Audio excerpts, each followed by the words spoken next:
Welcome to Safety FM, where we talk about safety that's truly inspired by you. Hello and welcome to Safety FM. This episode of the broadcast and the podcast have been brought to you by Safety Focus Moment. They're consultants that want to help you get to the safety culture that you've been looking for. For more information, go to safetyfocusmoment.com. Hello and welcome to Safety FM. On today's episode, we have Denny Kolsch. Denny is a licensed mental health counselor and specialist in treating opioid addiction. Today we have Denny on Safety FM, and he's going to discuss an organization called To Write Love on Her Arms. safetyfm.com with Jay Allen. Changing safety cultures, one broadcast and one podcast at a time. And you might sit there and go, what exactly is To Write Love on Her Arms? They're an organization that helps people that are dealing with addiction, depression, anxiety, eating disorders, self-injury, suicide, trauma, and things to that extent. And you're probably sitting there going, what does this have to do with a safety broadcast or podcast?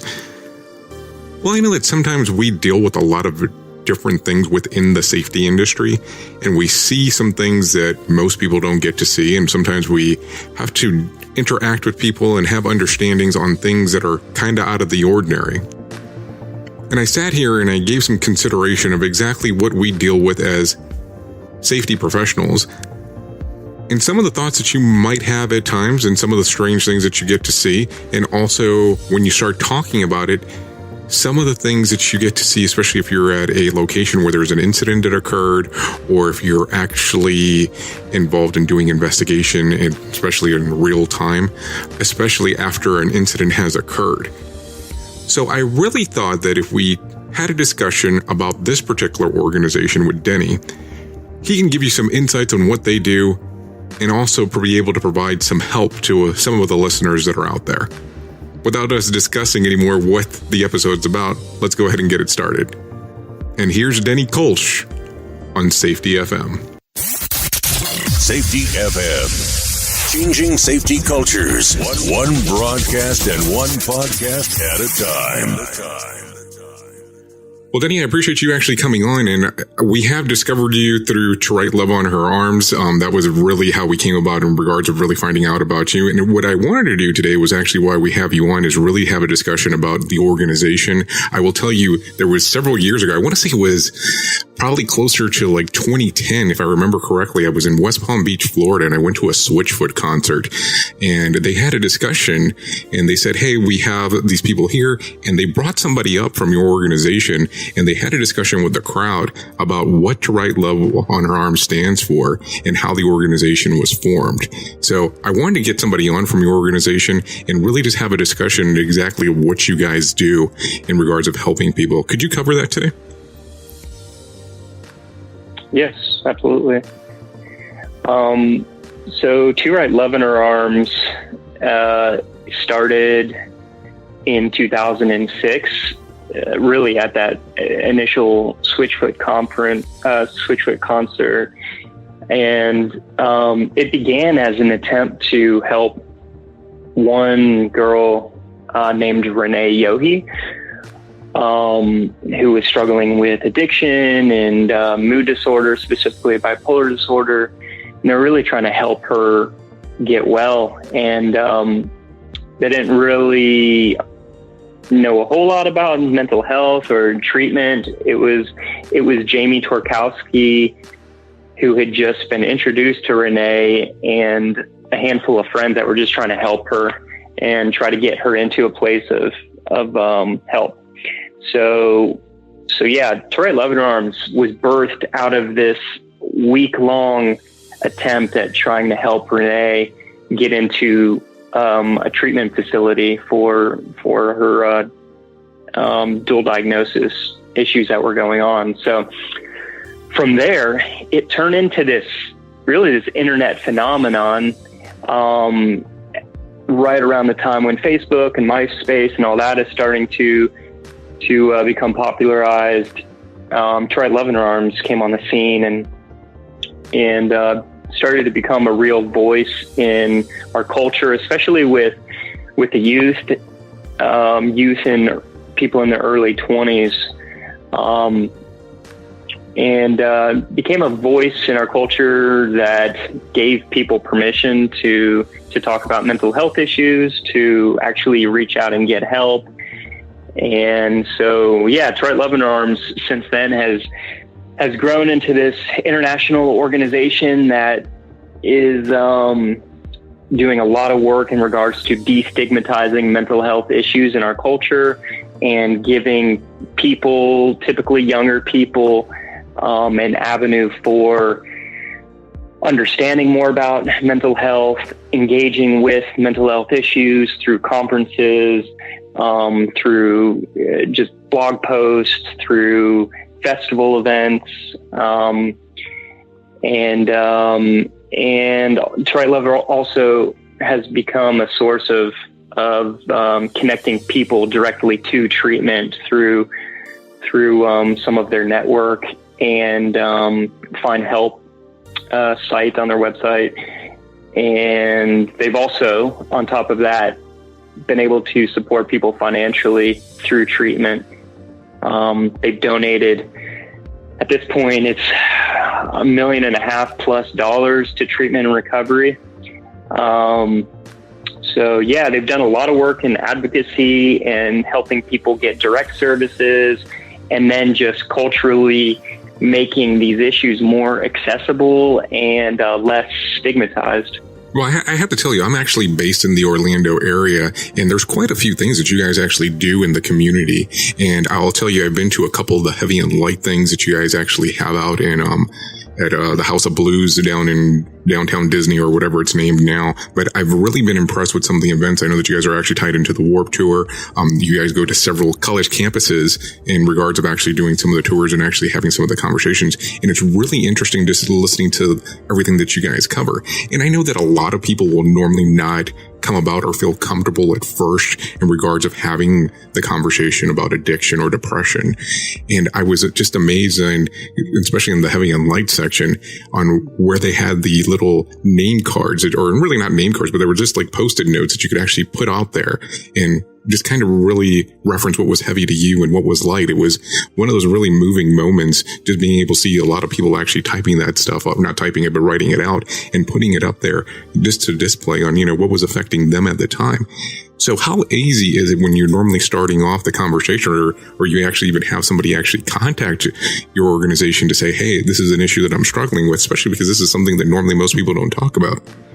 Yeah. So, a lot of what To Right Love in Our Arms initially started doing when it was very grassroots, even before it was an official 501c3 nonprofit, was answering MySpace messages, email messages, and pretty much just responding to people who were struggling and felt the permission for often the first time to reach out and tell somebody about it. So they contacted what was the kind of beginnings of the organization through these mediums, social media mediums, and reaching out, and for the first time often expressing how they've been struggling with depression and they haven't told anyone, or they've been struggling with self-harm, self-injury, and no one knows. They hide it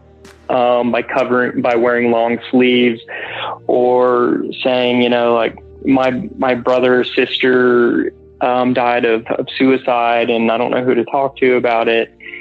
And so to this day, they still get thousands of messages of people that have really trusted their stories and what they're personally going through, or what someone else they know is going through, and being able to reach out to To Right Love staff and get some guidance and some support, and then I would say ultimately a sense of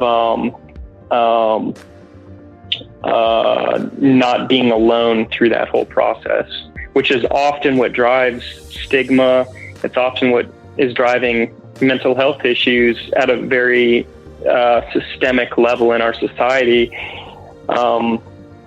We believe that when we're struggling with these things, we often believe that we're alone in it and that we're the only ones. And because we believe that often, we end up not reaching out. We end up not believing that anyone else would even want to listen to us, or that they would take us seriously, or that they wouldn't judge us. And so we often, as people in the society, we often just remain stuck in it, believing that, you know, this is just something I have to deal with. So yeah, it's pretty cool. Above all other things that To Right Love has done with different programs, conferences, being at festivals, like at the core of it has, the work that To Right Love has done has really been to be this place where people could reach out and just share their stories. And that experience that you had at the Heavy and Light event is one of those expressions of that. It's To Right Love doing something creative to give people publicly an opportunity to express what's going on in their life, and then in turn other people who maybe participated in that creative expression, or they didn't, but nonetheless saw it, and then it becomes this eye-opener of like, wow, that like people here who are like elbow to elbow with me are struggling with this stuff. And then it becomes way more real. Like, most people don't stigmatize things when they know somebody else that is struggling with it, or they're close to it. It's usually when we just assume that, you know, this person is, you know, theoretically out there struggling with something, that we tend to distance ourselves from it, not really care about it, or just blatantly like stigmatize it, not want to be associated with it. So To Right Love has done a really good job at bringing these issues to people's like spaces of spaces that they interact with, maybe quite frankly to the living room or the dining room table, or it's a festival or wherever it may be, a high school or college, where they're not really maybe talking about these issues as honestly. Well, I have to tell you, you know, you referenced there towards the end when you were saying that about how, you know, people are bringing it up now inside, you know, inside of the dining room, inside of the living room. And the amazing part about it is even a good way of being able to start this conversation is really dealing with the movie that you guys have. And I was not aware that there was a movie out. I was actually flipping through one of the video services, and I found the movie, and I actually watched it, and I was impressed on, you know, how well detailed it was about the story of Renee and how they went into detail on what occurred. And I would just find amazing the different approaches that To Right Love on Our Arms has actually taken in regards of trying to, you know, just taking different avenues of having this conversation. Because like you said, you know, a lot of people, there was a lot of stigma with that at one point where people didn't want to talk about it. And the approach that the organization has taken in regards of really trying to change that, you know, it's admirable in regards to how you guys have done it. Now, I know that, you know, earlier we were talking right before we started off. Could you give us some of the credentials that you have in regards of inside of this space? Yeah, so I am a licensed mental health counselor and the chief clinical officer at Peace Club, which is a dual diagnosis residential treatment facility in Cocoa Beach, Florida, which is just east of Orlando. And then before I became a counselor, I actually worked with To Right Love in Our Arms for several years, developing their university programs. Okay, sorry about that. Could you go into a little bit more detail about the university program that they actually have? Yeah, so it's called University Chapters, and we started that back in 2008, 2009, a couple years after To Right Love existed.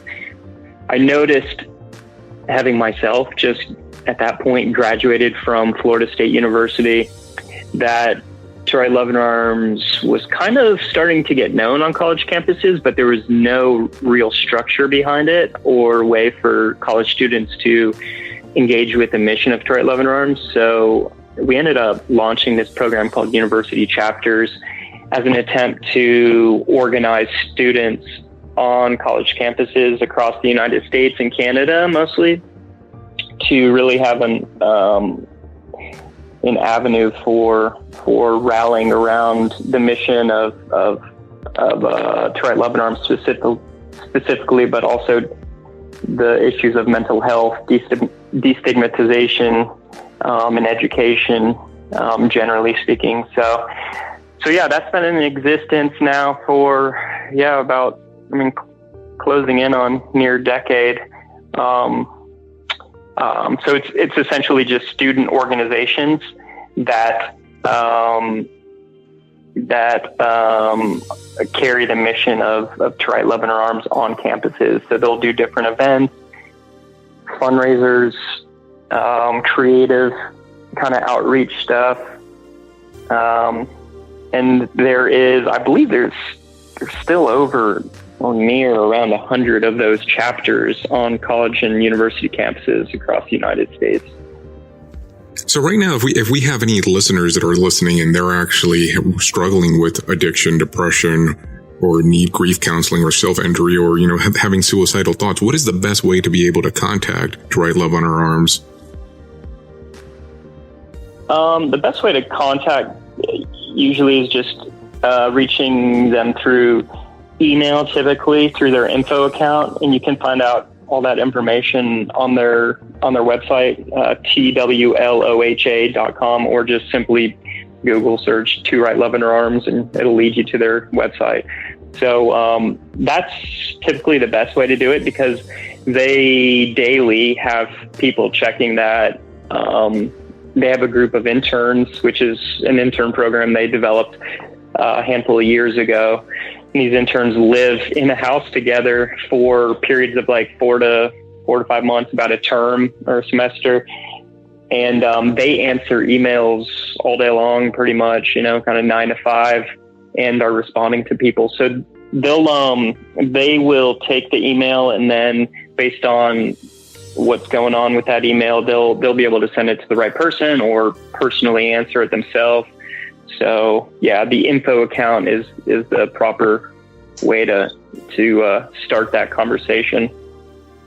And then just to kind of follow up, sometimes is there anything involved where you'll start off with them and they might actually refer you to somewhere locally? Let's say, for instance, if you're not in Florida, if you're in a different state where there's not a To Right for Love in Our Arms chapter or the actual physical facility there, where they would refer them to somebody else?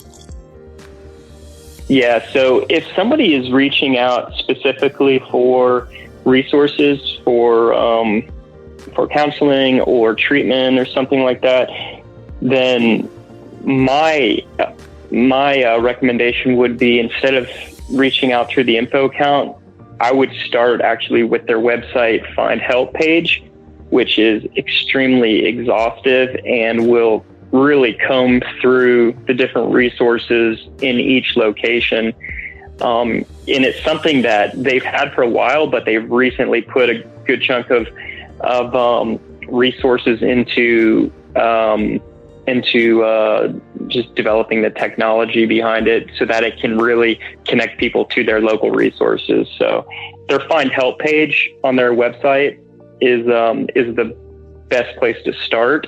And then if there's any questions around that, then reach out through the info account. I mean, and just looking at the website itself, especially that Find Help section as you're referencing, I mean, there's so many different aspects on there in regards to what you can cover in regards of addiction, depression, anxiety, eating disorders, self-injury. I mean, and it goes on from there, and there's quite a bit of information. So now if somebody wants to contact them and really get involved with their organization, what would they need to do? I would start with reaching out through the info account, and there's different ways to get involved. Like if you're local, for example, there's different fundraisers that go on locally. Sometimes they need some volunteers for a 5K race, for example, or maybe even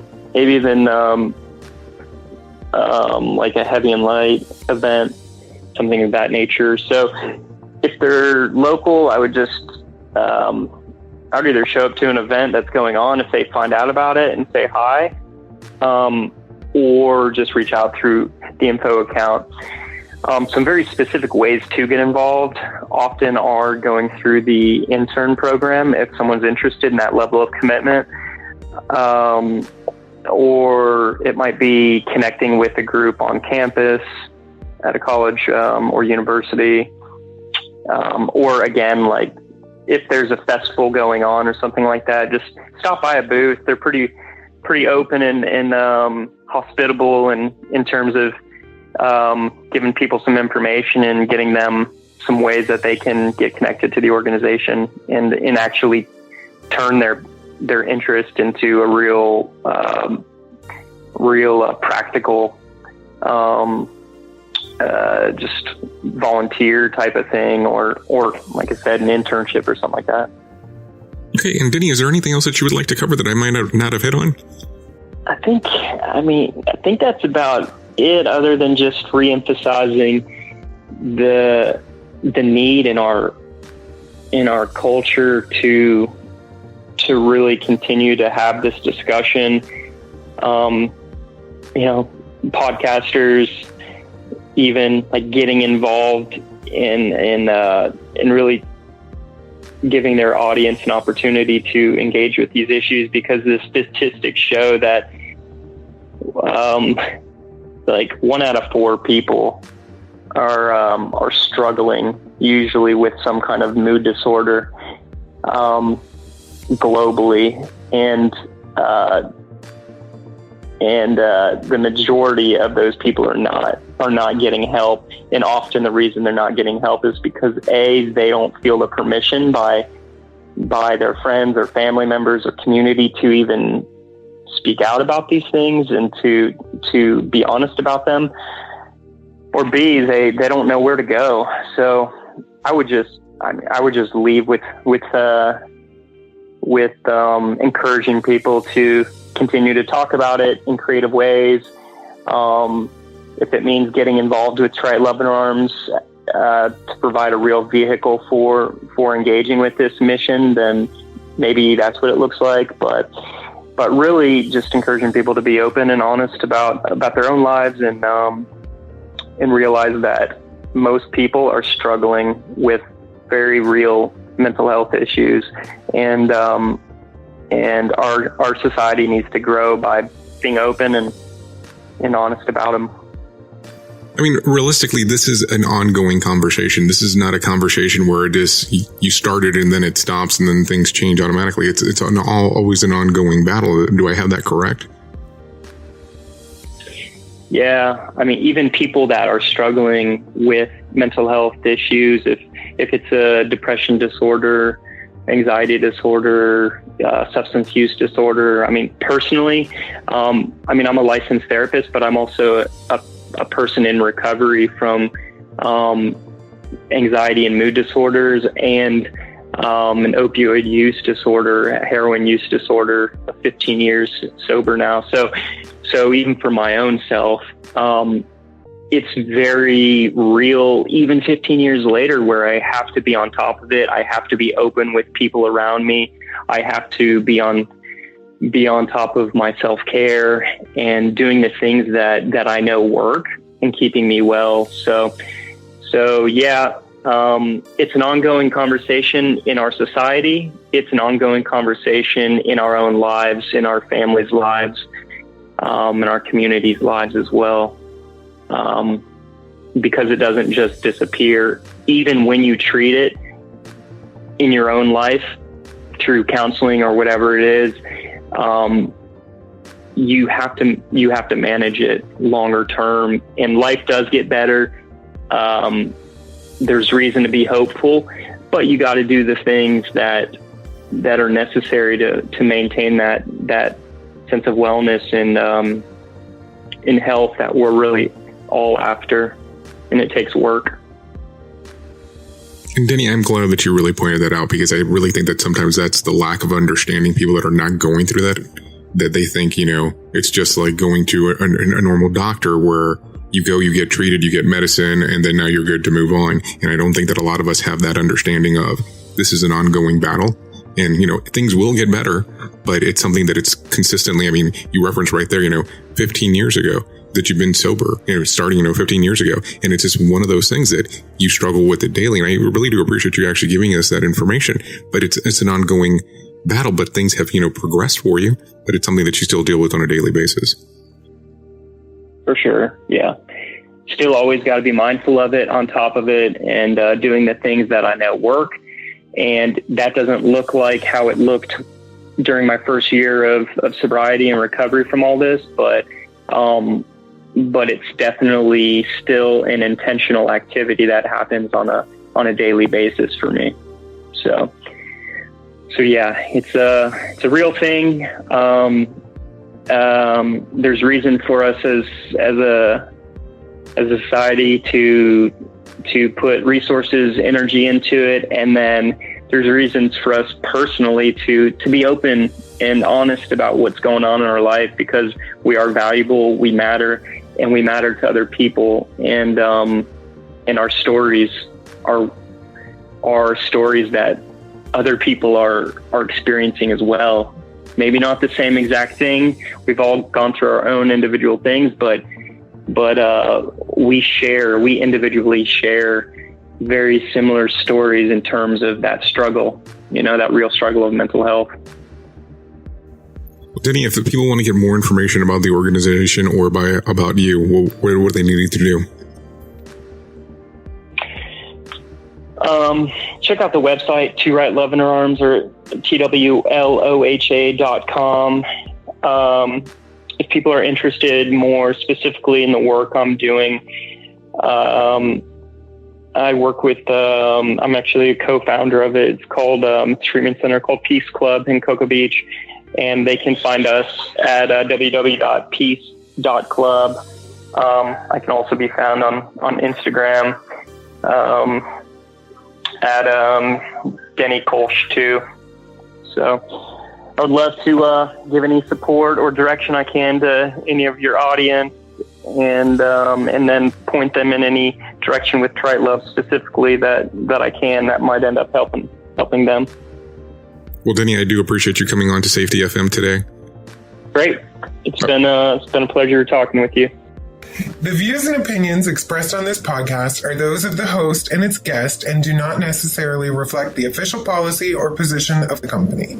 Examples of analysis discussed within this podcast are only examples. They should not be utilized in the real world as the only solution available, as they are based only on very limited and dated open source information. Assumptions made within this analysis are not reflective of the position of the company. No part of this podcast may be reproduced, stored in a retrieval system, or transmitted in any form or by any means, mechanical, electronic, recording, or otherwise, without prior written permission of the creator of the podcast, Jay Allen. Join the fun on social media and find us on Facebook at Safety FM.